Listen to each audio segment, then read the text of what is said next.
육방예경의 원래 이름은 이제 사가로월 육방예경인데 그걸 줄여서 육방예경이라고 그렇게 얘기하고 또 그걸 선생경이라고도 그렇게 얘기합니다. 그 내용을 간단하게 보면은 그 사가로월 그 선생이라는 그런 장자의 아드님이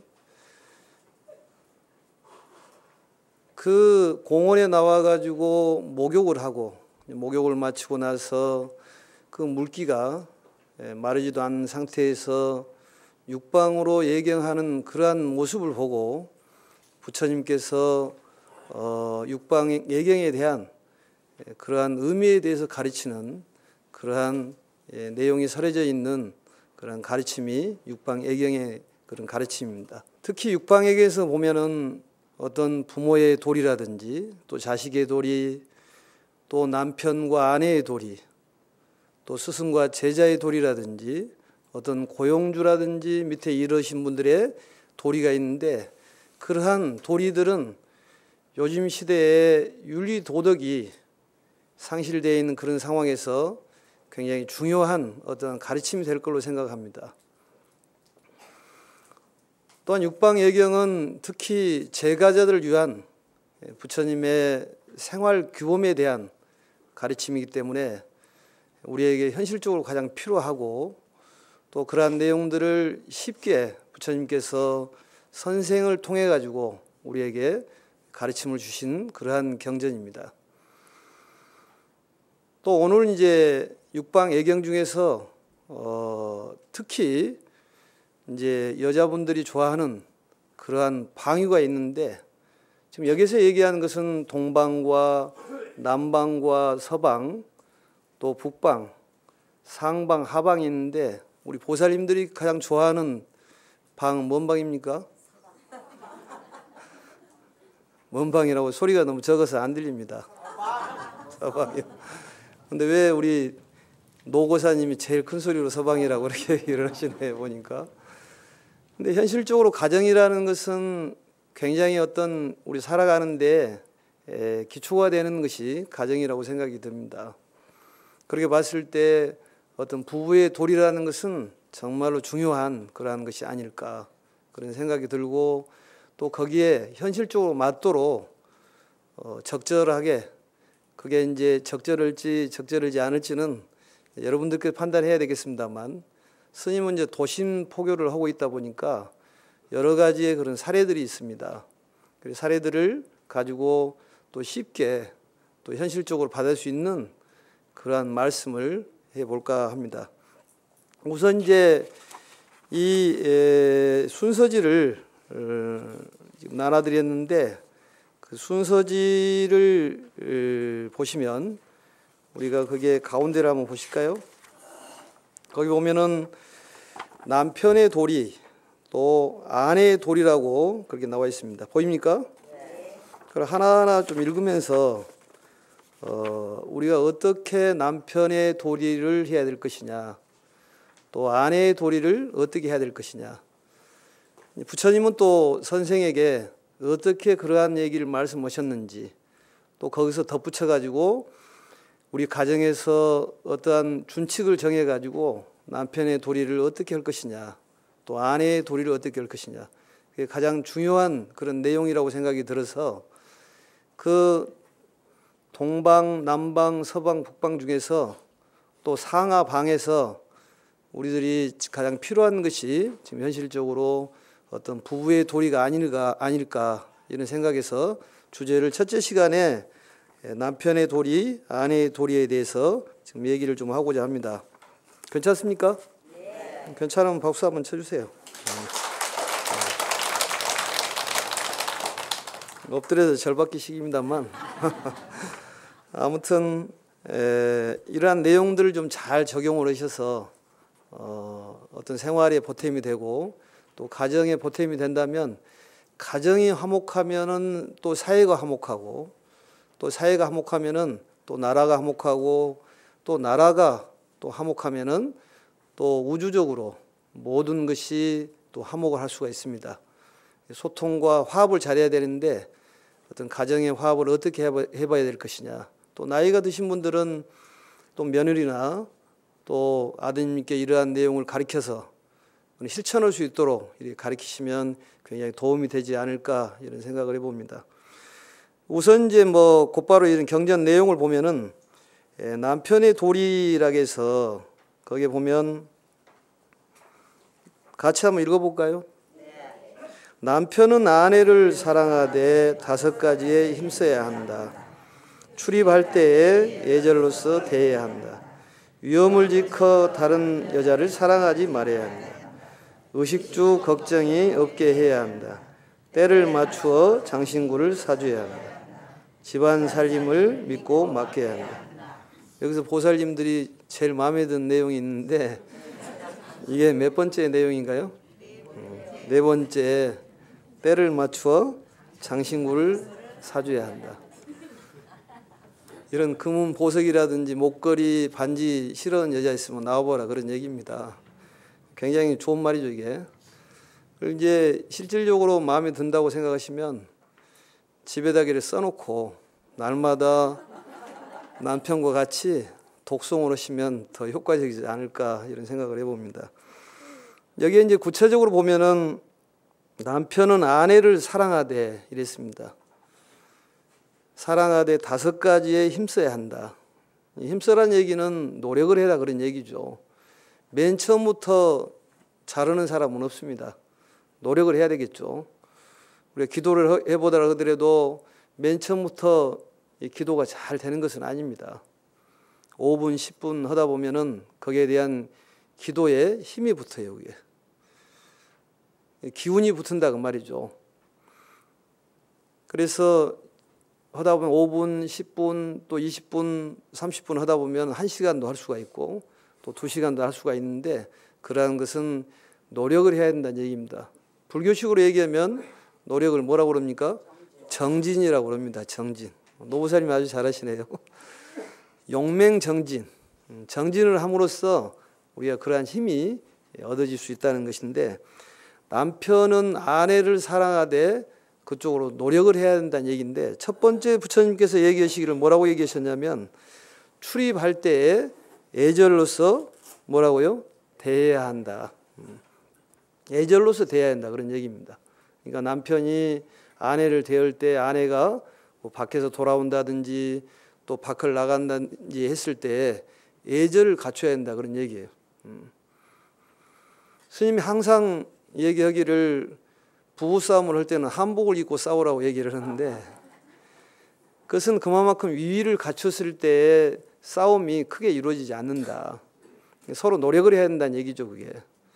그런 뜻으로 말씀을 드리는데 굳이 한복을 입고 예절을 갖추지 않더라 하더라도 출입할 때 나갔다 온다든지 또 왔다든지 이러한 예절이 필요하고 요즘에 이제 또 구체적으로 얘기한다면 뭐 어떤 그런 스킨십이라든지 또 필요하면은 껴안아 준다 이러한 것도 상당히 필요하지 않을까 이런 생각이 듭니다.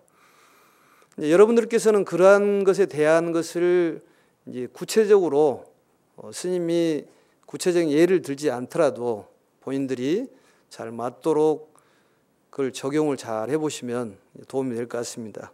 그래서 어쨌든 간에 부처님께서는 출입할 때에 있어서 출입이라는 건 뭡니까? 나가고 들어감이 있어서 여자를 대할 때 예절로서 대해라 그 말이죠. 그냥 쉽게 대하지 말아라 그런 얘기입니다. 또 2번째를 보면은 이것도 상당히 좋은 말 같습니다만 위엄을 지켜 같이 한번 읽어보세요. 다른 여자를 사랑하지 말아야 한다. 딴 여자를 사랑하지 말아라. 눈길을 돌리지 말아라 그 말이죠. 요즘에 그 우스갯소리로 용서란 말이 있는데 이것은 용서할 수 있지만 저것은 용서할 수가 없다. 눈이 적은 남자는 용서할 수가 있지만은 옆에 어떤 여자를 보고 눈이 당공만큼 커지는 남자는 용서할 수가 없다.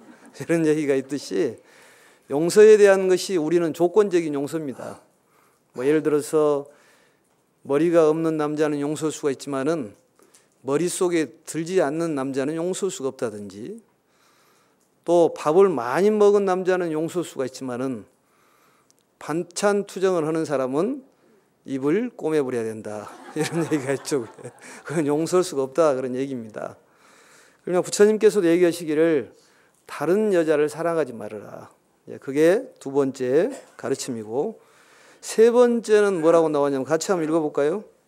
의식주 걱정이 없게 해야 한다. 이게 남자의 도리입니다. 의식주 걱정이 없게 해라.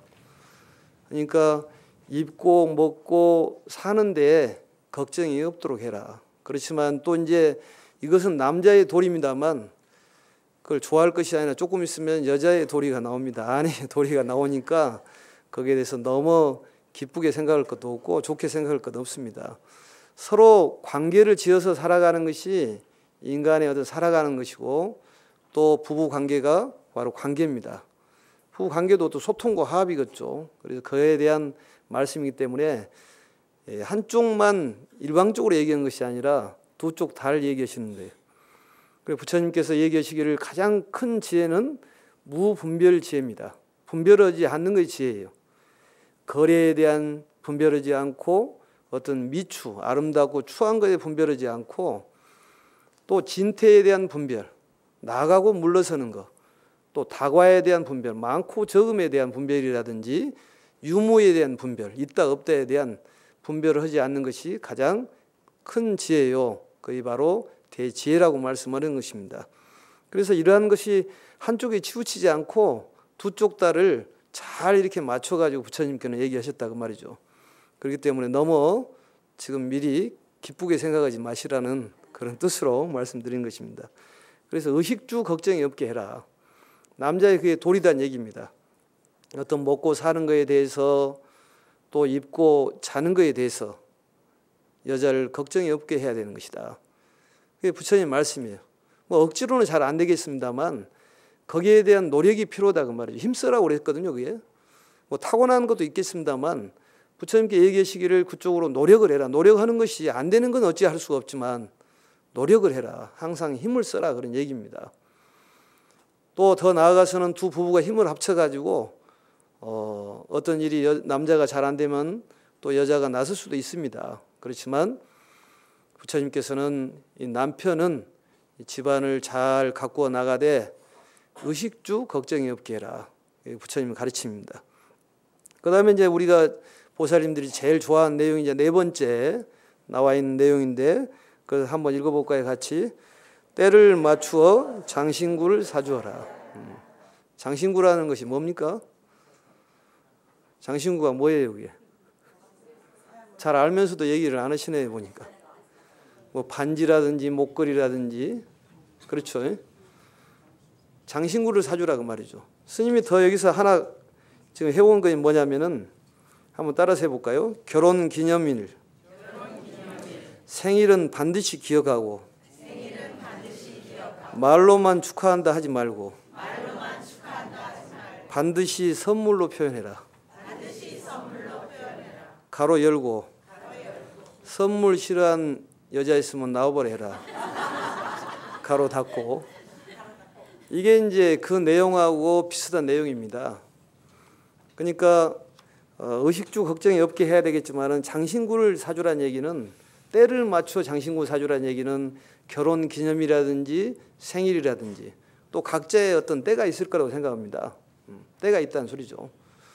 누구든지 때가 있다는 소리는 누가 그 얘기를 했습니까?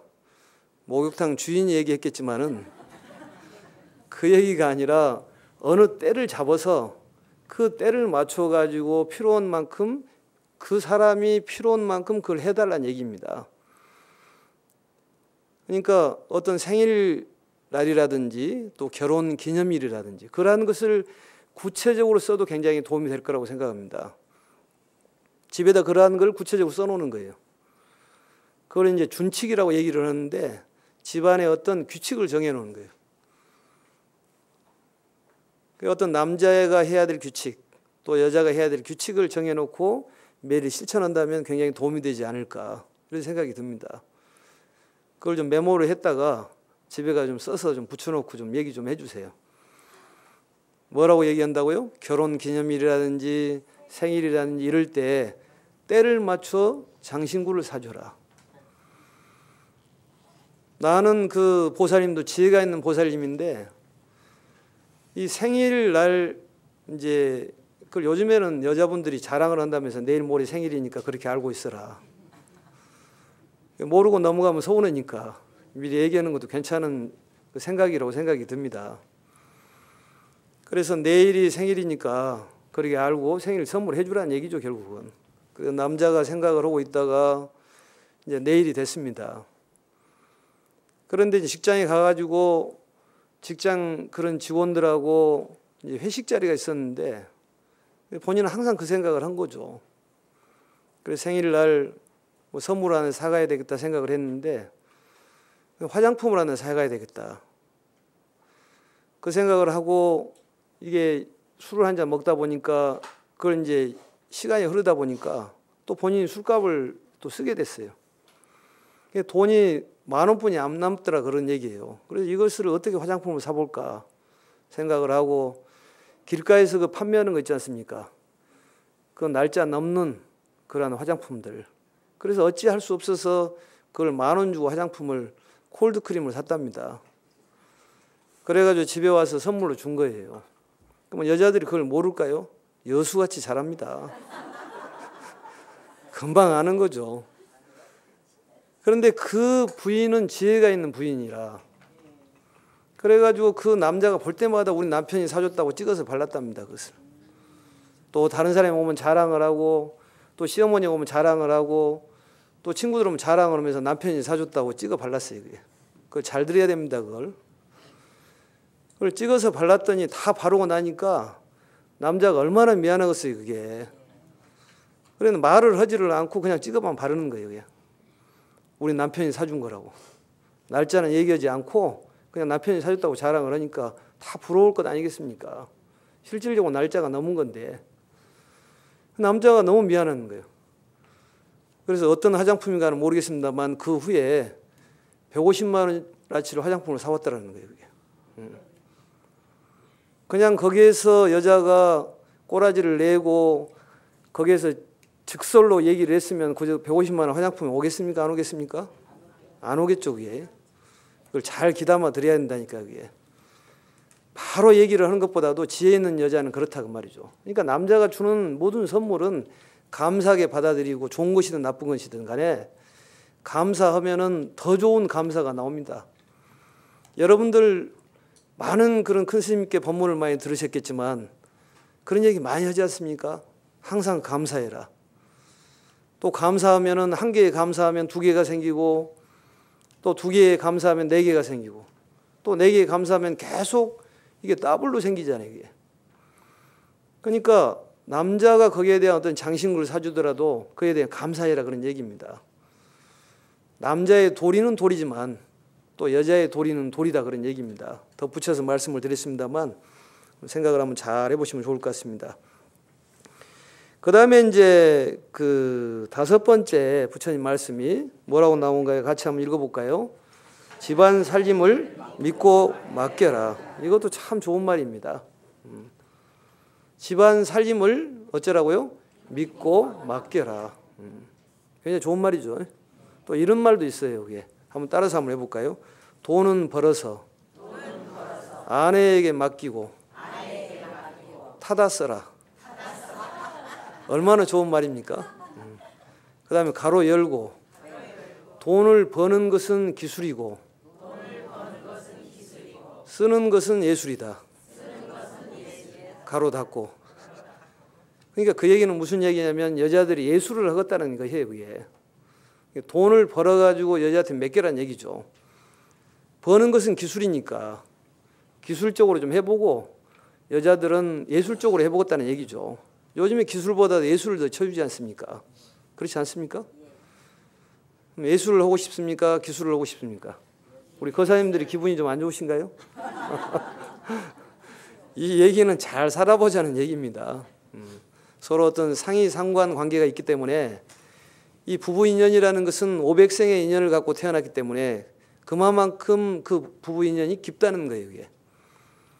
서로 의지하고 사랑하자는 그런 뜻으로 얘기했기 때문에 너무 기분 나쁘게 받아들이지 않기를 바랍니다.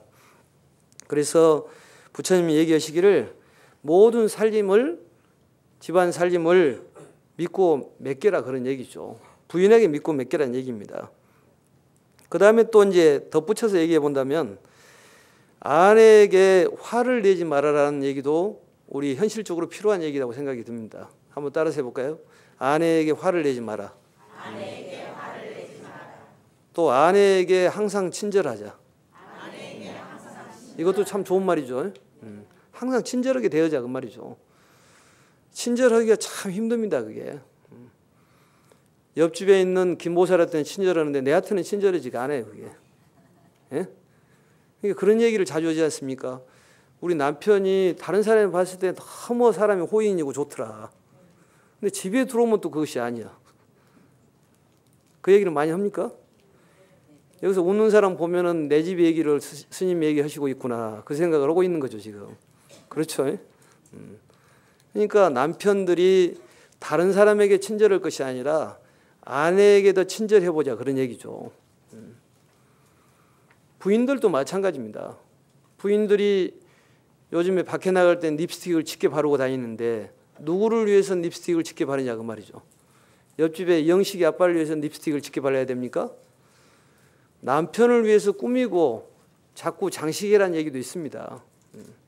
가장 중요한 것은 가정을 위해서 우리가 뭘 해야 될 것이냐. 그게 아주 기초가 된다 그런 얘기입니다.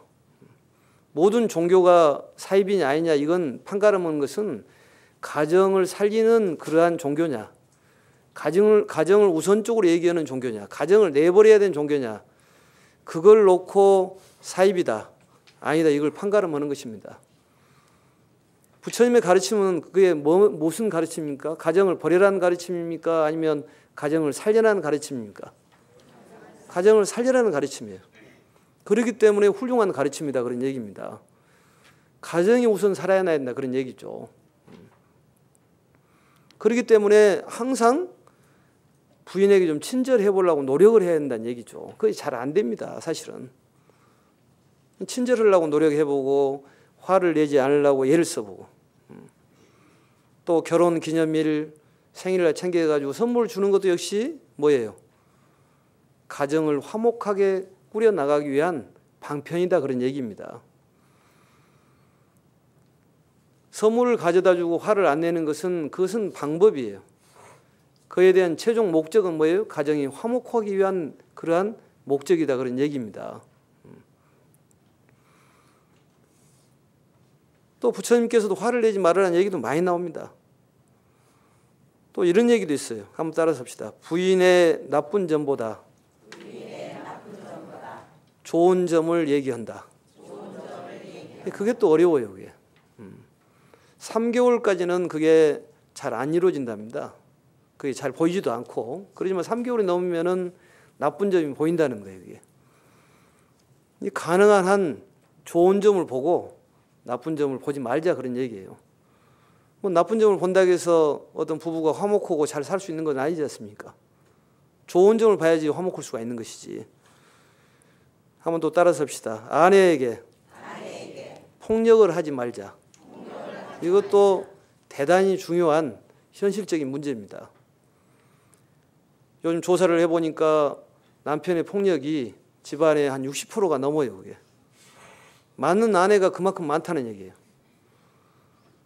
절에 다니는 보살님들은 절대 맞아서는 안 됩니다. 절대 맞아서는 안 돼요. 왜냐하면 그것도 폭력이라는 것은 중독성이 있답니다. 그렇기 때문에 절대 맞아서는 안 돼요. 그래서 혹시 남편들이 자꾸 폭력을 행사하면 이건 한 방에 해결을 해야 돼요. 어떻게 해결해야 되냐면 기도를 21일 기도를 해야 됩니다. 그리고 오방신장님의 가피력과 관세음보살님의 힘을 얻어가지고 또 부처님의 힘을 얻어서 두 주먹을 불 쥐고 한 방에 날려야지 그 다음부터는 남편이 건들지를 않는 거예요. 너무 좋은 걸 많이 가르쳐 준 것 같습니다만 절대 폭력은 안 됩니다. 그래 부처님께서 얘기하시라고 뭐라고 얘기하시냐면 싸울 때는 뭐라고 얘기하냐면 말로 싸워라. 한번 따라서 해볼까? 싸울 때는 절대로 말로 싸워라. 절대로 말로 싸워야 한다 그런 얘기입니다. 그에 대한 공감을 하십니까? 우리 거사님들. 말씀하는 거 보니까 속이 있는 거예요. 여기 계신 분들 해당 사항이 없겠습니다만 아무튼 이런 법문을 매일매일 듣는 우리 거사님들은 훌륭한 거사님들입니다. 너무나 이제 많이 알고 계시기 때문에 대답을 아는 것으로 생각을 합니다만 아무튼 간에 폭력은 안 된다는 거예요. 그게. 폭력은. 여자들도 마찬가지입니다. 싸울 때 절대 시를 들먹거리지 말라고 그랬어요. 또 싸울 때 그 일만 갖고 얘기를 해야지 확대 재생산하지 말으라는 얘기도 있습니다. 예를 들어서 밥을 먹는데 남편이 밥을 좀 흘렸어요. 이게 밥티를 몇 개 흘렸어. 그럼 밥티를 흘린 것 갖고만 얘기를 해야지 작년에도 커피 먹다 흘리더만. 그러면 얘기가 커지는 거예요. 그게. 또 시를 들먹거리지 말라는 소리 뭔 얘기냐면 작년에 보니까 삼촌도 그러더만. 뭐 고모도 그러더만. 이게 남편이 열을 받는다는 얘기입니다. 그러니까 싸울 때는 절대 말로 싸워야 되지만 말을 할 때 시를 들먹거린다든지 예전 얘기를 한다든지 지금 말고 옛날 얘기를 끌어오는 것은 상당히 좋지 못한 그런 성품을 갖고 있는 사람이에요. 이 커피를 먹다가 일이 벌어지면 커피만 갖고 얘기를 해야 되는데 밥 먹을 때를 끌어온다든지 옛날에 3년 전을 끌어온다든지 또 10년 전을 끌어오는 거예요. 기억력도 좋게. 그런 사람 주변에 있습니까? 없습니까? 없어요? 여기에 계신 분들은 없죠. 여기에 오늘 참석 안 하신 분들 중에서 몇 사람 있을 거라고 생각이 듭니다. 우리가 부부싸움을 하는 것도 이제 기술이라고 얘기를 하는데 스님이 포교당을 했을 때 노원구 공릉동에 그 법원이 있었습니다.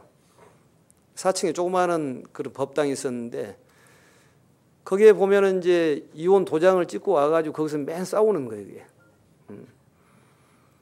우리가 싸우는 부부 싸움을 하는 목적이 뭘까요? 그게 잘 살기 위해서 싸우는 거예요? 아니면 못 살기 위해서 싸우는 거예요? 잘 살기 위해서 싸우는 거잖아요. 부부 싸움을 하다가 문제가 생기고 법원에 갈 일이 생기다면 싸움을 중단해야 될까요? 계속 정진을 해야 될까요? 그게 싸움을 중단을 해야죠. 그게 그러니까 목적과 수단을 잘 몰라서 그러는 것입니다. 싸움을 하는 것은 잘 살기 위해서 싸우는 것이지 끝내려고 싸우는 것은 아니잖아요. 정진도 여러 가지 종류가 있어요. 그게 나쁜 쪽으로 정진도 있지만 좋은 쪽으로 정진이 있는 것입니다. 오늘 불어는 싸우는 것을 정말로 기술적으로 싸우되 정말로 문제가 생기고 가정에 파탄이 생기겠다 이 생각이 든다면 중단을 해야 돼요. 그래요, 안 그래요? 맞으면 박수라도 한번 쳐보세요. 그냥 엎드려서 저를 봤습니다. 지금. 중단을 해야 된다는 얘기예요. 그게 지혜 있는 사람이라 볼 수 있지 않습니까? 시를 들먹거리면 안 된다니까요. 뭐 시아버지를 들먹거린다든지 또 한국에 없는 외국에 있는 삼촌을 들먹거린다든지 그게 좋지 못한 습관이죠. 그게. 그리고 금방 풀어야 된다고 생각을 합니다. 부부싸움은. 한 5분만 성기를 내고 금방 풀어야죠. 이런 분이 있었는데 저녁 내 싸우다가 이제 아침에 일어나야 되는데 한 3시, 4시까지 싸우다 보니까 아침에 6시, 7시에 일어나야 되는데 남자가 이게 일어날 자신이 없는 거예요. 근데 남자는 뭐 끝내려고 싸우는 것이 아니었다는 생각이 듭니다만 그래서 남자가 좀 겸연쩍고 그러니까 편지를 썼답니다. 그럼 뭐라고 편지를 썼냐면 7시에 깨워주라. 근데 본인은 10시에 일어나는 거예요. 그래서 왜 안 깨워줬냐니까 내가 분명히 깨웠지 않느냐. 어떻게 깨우냐니까 글로 쓰기를 7시 되니까 일어나시오. 말로 한 것이 아니라 편지로 써가지고 일어나세요 하면서 머리맡에다 놔뒀다는 거죠. 그게. 그게 왜 내 책임이냐. 당신 책임이지.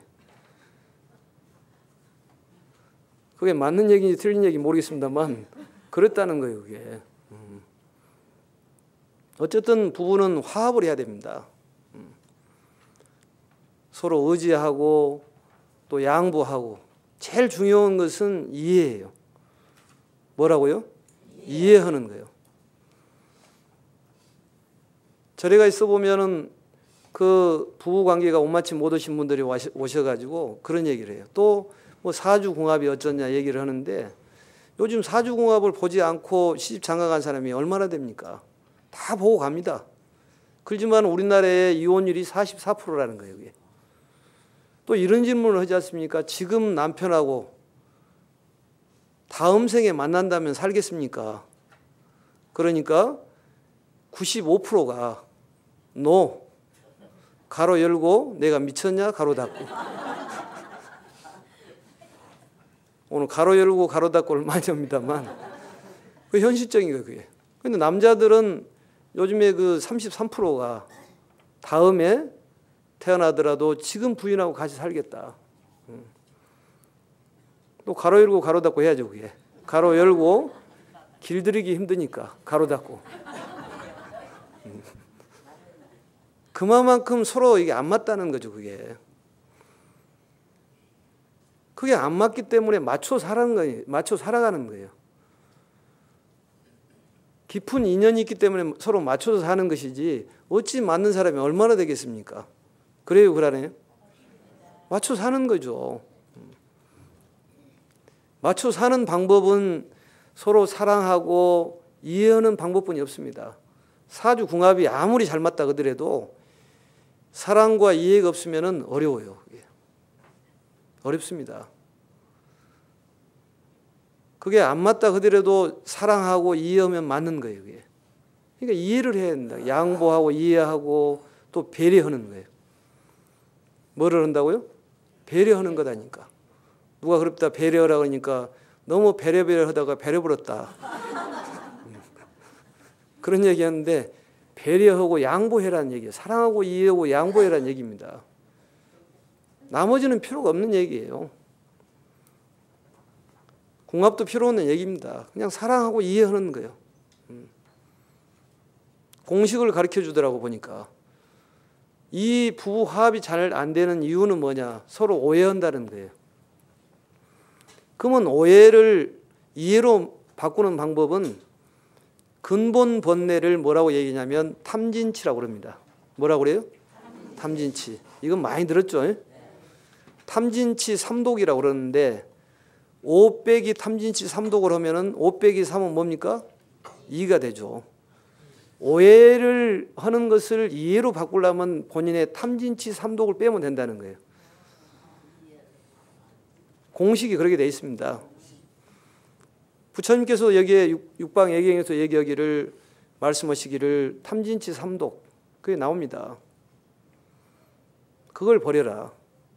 예경하는 것이 그게 동남 서북으로 예경을 하고 상방 하방 예경을 합니다만 거신이란 말이 나오는데 서서 예경을 했다는 소리예요. 우리 절에서 보면은 보살님도 절을 잘합니다만 절을 하지 않아요. 절을 하지 않아요. 그 절하는 것이 참 큰 예경입니다.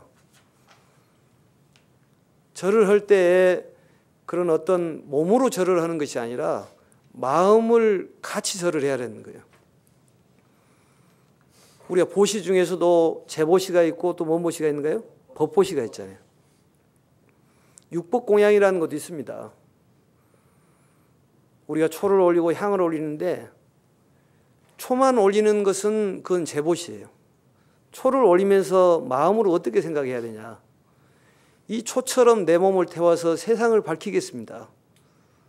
내가 정말로 초보살이 되겠습니다. 지혜로서 세상을 밝히겠습니다. 이런 마음을 하면 그게 법보시가 되는 거예요.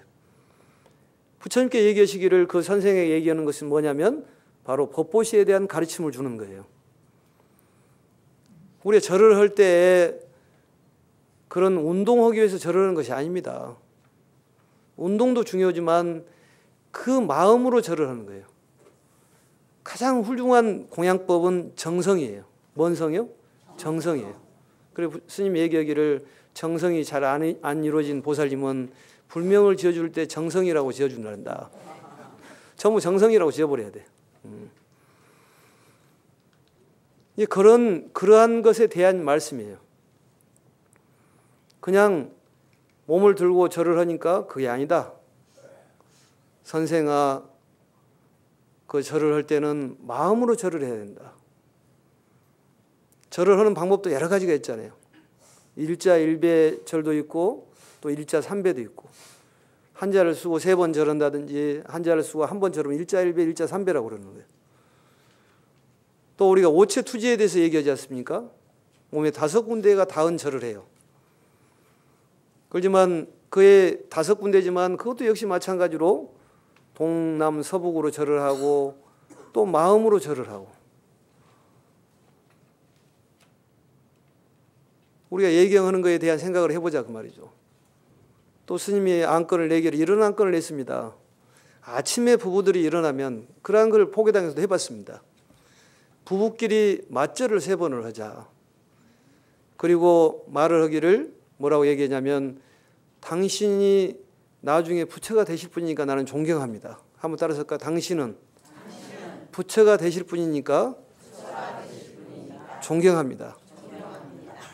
그 법화경에 보면은 상불경 보살품이라고 나오는데 그 많이 들었을 겁니다.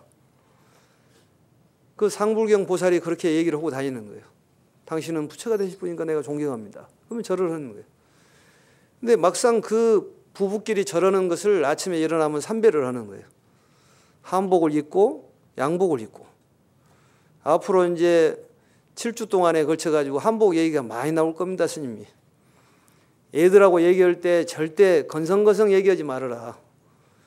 남편하고도 얘기할 때 한복을 입고 얘기하면 그 위를 갖추고 얘기하면 함부로 하지를 않습니다. 그런 것 같죠? 애들한테 얘기할 때 그냥 엄마가 지나가는 얘기로 뭐 설거지하면서 애들한테 뭐 야단친다든지 냉장고 문 열면 야단친다 이러면 애들이 말을 이게 먹히지가 않아요. 위를 갖춰야 돼요. 애들한테 예경을 한다 그 말이에요. 예경하는 뜻으로. 그래서 스님이 항상 얘기하기를 한복 한 벌 정도는 준비해라.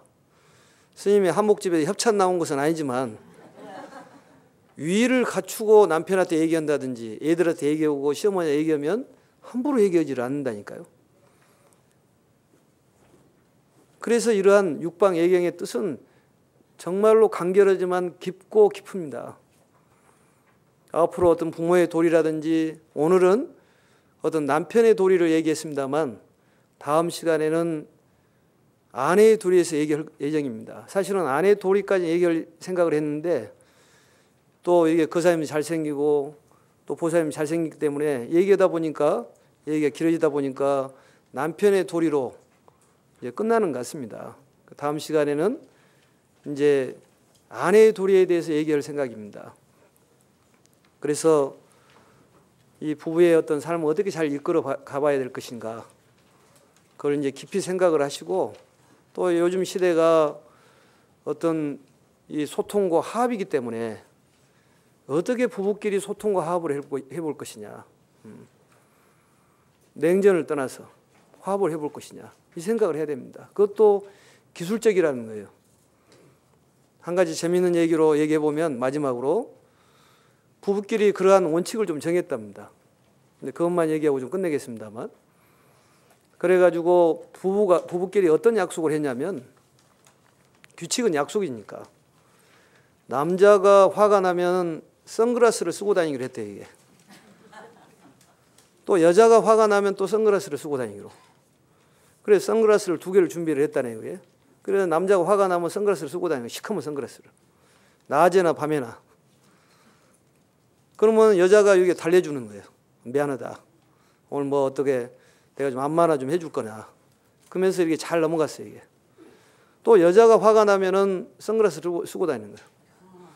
그러면 남자가 직장에서 돌아오면 남자가 또 여자가 당당하니 선글라스 쓰고 있으면 남자가 뭐 오늘 예식을 해보자.